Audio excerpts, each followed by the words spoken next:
It seems that Disney finally has succumbed to China and are now going to virtue signal themselves into the country of China that is run by the CCP, and we know how they treat their population. And the last Marvel release that we saw was Avengers Endgame, which was 3+ years ago, and yet Marvel was able to get a future release date for Black Panther's sequel Wakanda Forever, as well as Ant-Man and the Wasp, Quantumania. Even though we had films such as Top Gun Maverick do extremely well without having a Chinese release, showing you that you don't need China to be successful within the film industry.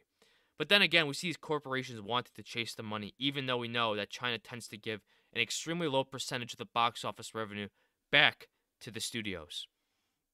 And the more these studios and corporations continue to do their business within China and support the government of China, we are going to be seeing the higher ups that run China continue to oppress their population and have their population often be left worse off than what could possibly be a lot better if these corporations ultimately just stopped working and abiding by the laws of China, the Chinese government.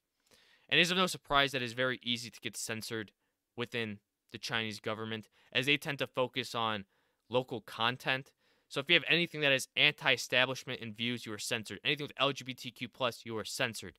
Any symbols of the U.S. patriotism amid the U.S.-China trade war or racism, it is censored.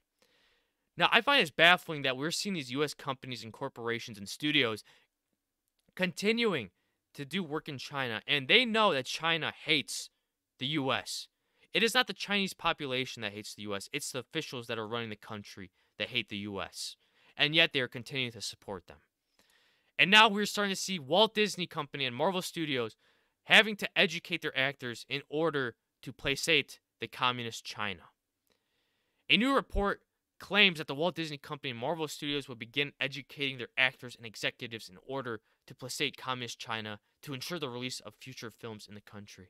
So here we are, we're going to be seeing actors do their job and having a fake face in order to bring more success to them and the works that they've been in.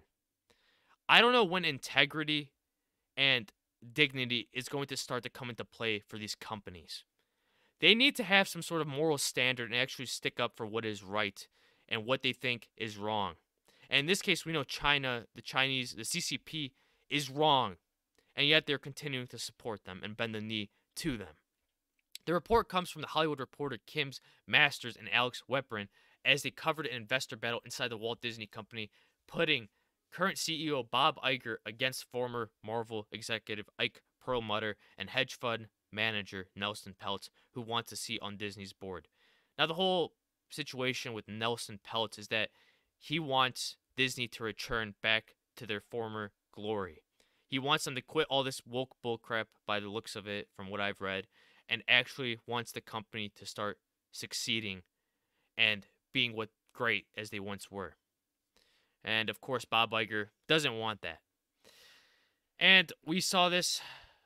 A person I look up to is Yellow Flash, and this is what he had to say about the whole situation. It's always Disney that does this shit. Disney always willing to step back. This is all about making as much money as possible.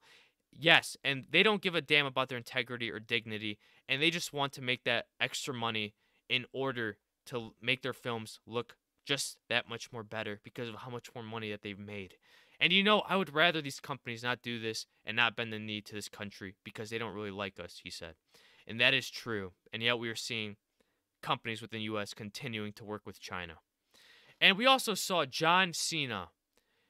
This was a year back or so. Him making a public apology, talking in Chinese and pretty much apologizing about calling Taiwan a country. This backfired on him tremendously, and he had so much hate for it. Just continuing to show that people are bending the knee in order to have their films be released within the Chinese government. And the more companies continue to do this, we are going to be seeing the higher-ups in China do absolutely terrible things to their minority groups and population. In this case, we have this ethnic group, I don't know how to pronounce it, that are mostly Muslim and Turkic speaking ethnic group that has been subjected within China to settler colonialism, impoverishment, surveillance, mass internment, family separation, and forced labor.